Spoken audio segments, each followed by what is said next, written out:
آج کل کرونا کی وجہ سے ہر جگہ پر ماسک پہننے کا نظام اور رواج ہے، بیماری سے بچنے کا ایک ذریعہ یا ایک بہانہ سمجھا جا رہا ہے۔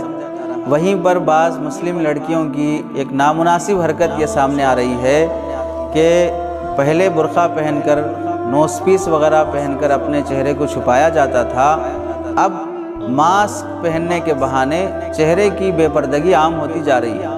جب بھی گھر سے باہر نکلنا ہو ماسک پہن لیے، برقع اوڑھ لیے اور گھر سے باہر نکل گئے، اور چہرے کا کما حق پردہ نہیں کیا جا رہا ہے۔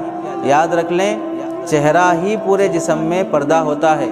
لڑکی کے یہاں رشتہ کرنے جا رہے ہوں تو چہرہ دیکھ کر بولتے ہیں کہ لڑکی صحیح ہے، پورا جسم نہیں دیکھا جاتا، کپڑے اتار کر نہیں دیکھا جاتا، چہرہ دیکھ کر فیصلہ کرتے ہیں کہ یہ لڑکی ٹھیک ہے۔